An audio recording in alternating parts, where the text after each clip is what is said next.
biashara ni kitu cha hatari sana. Yaani katika michezo ya hatari kwenye haya maisha tunayoishi hapa duniani, basi naweza kusema biashara ni namba 1. Najua watu wengi hampendi kusikia hivi. Mnapenda kuhamasishwa bila fact. Sasa mimi naomba nikutoe hofu kwamba hapa utahamasika lakini utaujua uhalisia wa huku mtaani. Na mimi nalenga sana wafanyabiashara wakati na wadogo. Utajua uhalisia kwa nini frames zinapatikana. Biashara ingekuwa ni kitu rahisi hivyo, ingekuwa yani frames ingekuwa hakuna frame, hamna sehemu unaweza kupata frame kwa wazi. Watu wangekuwa hawaachi frame. Kariakoo ingekuwa huwezi kupata nafasi ya kupata frame. Lakini unaona mpaka Kariakoo unapata nafasi, ujue kuna something ambacho watu hawakiongelei, kuna kitu ambacho hatukigusii kabisa tunapokuwa tunahamasishana. Ipo hivi. Unapokuja na wazo la biashara ni rahisi sana. Kuwaza ni rahisi sana. Kusketch, kuchora kwenye daftari yako, kuandika mpangilio wako, nitaenda hivi, nitachukua mkopo, nitaenda hivi na huo mkopo nitaulipa kwa namna hii, mpaka unafunga conclusion kabisa. Ni rahisi sana. Lakini ukishaingia field mambo yanabadilika. Ukishaingia field kuna short kwenye biashara. Nikisema short mnanielewa. Yaani kila ukipiga hesabu zako hazijai. Ukikumbuka ulichomoa lini pesa bila kuandika, huoni. Kwenye biashara kuna kutokuuza kabisa. Sijui kama tunaelewana. Kutokuuza kabisa. Yaani wiki nzima unachoma nauli, unaenda ofisini, unafungua ofisi, unanunua chakula, unalipa umeme, kila kitu, bills zote unalipa, lakini wiki nzima hujauza. Sijui kama tunaelewana mpaka hapo. Kwenye biashara kuna kufilisika. Yaani moja kwa moja 100 unakuwa umekata moto kabisa. Na huelewi, mtu yote aliyefilisika ukimuuliza haelewi alifilisikaje. Sijui unanipata mpaka hapo au kuna mahali nimekuacha. Ipo hivi. Unapoanza sasa, nisikize mimi. Naenda sasa huko mnakopenda kuwa motivated, kupewa motivation, yani muhamasisho ndo naenda huko. Unapokuwa na wazo la biashara ni kitu kizuri na ndo hatua kubwa na ndo msingi wa biashara. Unapokuwa na wazo, baadaye unavuka hatua ya kuanza kulitendea kazi lile wazo. Ni process nzuri, bado uko sehemu nzuri kwa sababu unaonyesha consistency. Sio kama tunaelewana. Utapata wapi baada ya wazo, utapata wapi mtaji? Hilo mimi siwezi nikaiongelea. Lakini mpaka unanisikiza hapa, ina maana tayari una nguvu na una muamko wa kutaka kufanya biashara. Kwa hiyo utapata wapi mtaji, utaanza biashara gani, utauza nini, utatoa huduma gani, hilo siwezi nikaiongelea. Lakini hapa nataka nikupe zile basic za kwa nini wenzio wamekwama kwenye hayo niloongelea hapo nyuma. Kwa nini nasema biashara ni mchezo wa hatari, na wewe ili usiingie kwenye hiyo hatari unatakiwa ufanyeje? Sasa twende pamoja. Umeshaandika, umeshapata wazo lako, umeliandika, umechora vizuri ramani yako. Kitu cha kwanza, point ya kwanza kabisa, mshirikishe Mungu. Yaani hiyo ni kwanza kabla ya yote. Kabla hujaanza kujishughulisha kufanya chochote, baada ya kupata wazo tu, umelidraft wazo lako, kwanza mkabidhi Mungu. Kwa imani yako, uwe Muislamu, uwe Mkristo, usiloge. Usiingize uchawi kwenye biashara yako. Kama kuna mshirikina ni bora ukate, hata usisubscribe channel yangu, hata hiyo nini yako ulio view ikiwezekana hata kuipunguza. Mimi naongelea na watu wanaomjua Mungu kwa sababu I know kwenye biashara kuna vitu viovu, kwenye biashara kuna mambo mabaya.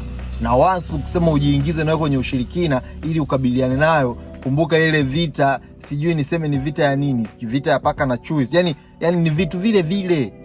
Wewe mimi naambia kila siku hamna dawa, ni ule unapewa ni majini yale, unapewa ni mapepo.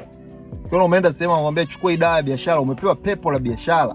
Lile pepo itahitaji ulilee. Na hujui kwamba lile pepo kesho litaamka litataka nini. Inaweza likaamke likataka uzao wako. Inaweza likaamke likataka damu yako, likataka damu ya mzazi wako. Ukisikia watu wametoa kafara, ukisikia watu wanaua ndugu zao kwa ajili ya ushirikina, sio wote walienda wakakubali wakasaini kwamba nataka ndugu yangu afe. Shida inaanza kwenye kujiingiza na hivyo vitu vyote. Kwa hiyo nilikuwa nagusia tu, mshikilie Mungu, mshirikishe Mungu kwa imani yako. Mkristo, Muislamu, hakikisha unafanya ibada na unaikabidhi biashara yako kabla hujaanza kwa Mungu. Hilo jambo la kwanza. Jambo la pili, marketing. Naweza kusema marketing na branding. Brand biashara yako alafu ifanyie marketing. Kwa brand hata TikTok nishaelezea wanaonifuatilia. Kubrand itengenezee thamani unapoiportray kwa watu.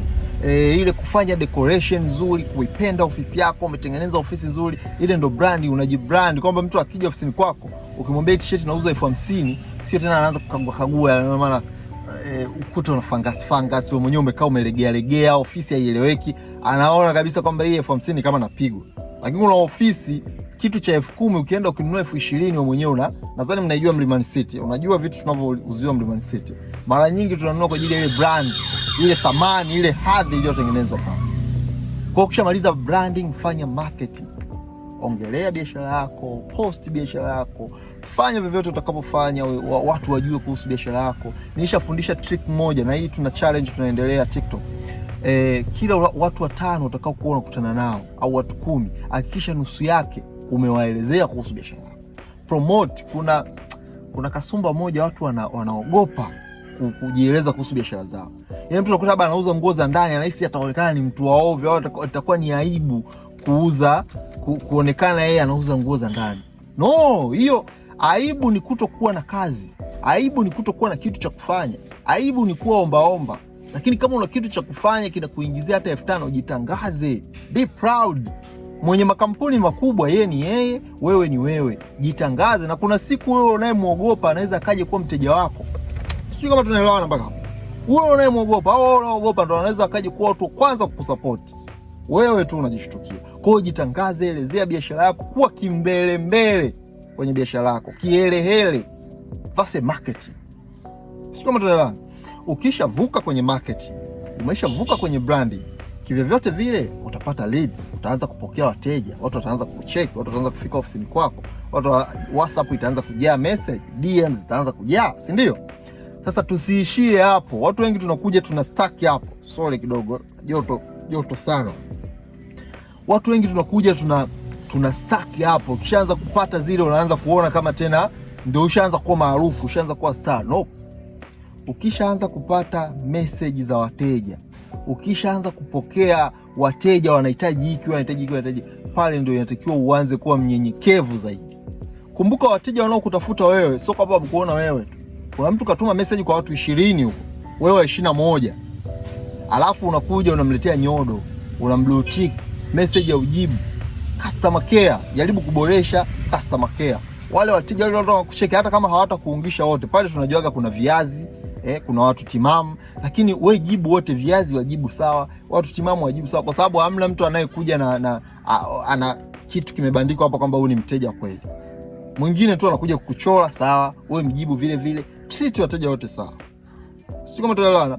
Naishaongea siku kwamba kwenye biashara zetu mara nyingi wanatokea wateja 4 5 kwa mwaka ambao wanabadilisha maisha yako. Kwa hiyo huwezi jua ni nani. Huwezi jua yani mteja wako yule ambaye atakuwa potential, ambaye atakuwa anakupa kiburi, hata saa nyingine unakuwa unasahau hata kujitangaza. Huwezi jua atatoka wapi na huwezi jua atakuwa ni nani. Kwa connect vizuri na wateja wako. Umeona una customer, yani ni mvivu. Kuna watu ni wavivu tu kujibu message. Tafuta kijana, tafuta binti anakaa ofisini pale, hakikisha unamwambia bana, hakikisha hapa mimi nakulipa kwa ajili ya hii. Jibu message za wateja. Kila mteja muelezee. Mteja msumbufu muelezee hivyo, akileta usumbufu sana achana naye. Msipotezee wateja. Okay. Umesha move hapo kwenye ku-approach. Hiyo tunaita approach. Umesha move hapo kwenye ku-approach mteja. Huku umesha jitangaza, wateja wamekuja. Umesha succeed hapo kwenye ku-approach wateja. Wateja wananunua. Sasa hapo ndo watu wengi tuna stuck. Yaani unahisi ukishamaliza promotion, ukianza kupata wateja, ukiwakarimu vizuri wakanunua, unahisi umeishia hapo. Nope, it's a big mistake. Na ukihisi umeishia hapo ndo utaingia kwenye matatizo ya kutumia kipato cha biashara yako vibaya. Utaingia kwenye changamoto za utakuwa huna future, yani huelewi unafanya biashara kwa sababu ya nini. Huelewi unafanya biashara kesho uwe wapi, mwakani uwe wapi, miezi 6 ijayo uwe wapi. Kwa kitu cha tatu kinachofuata baada ya kupata sasa yale mauzo ni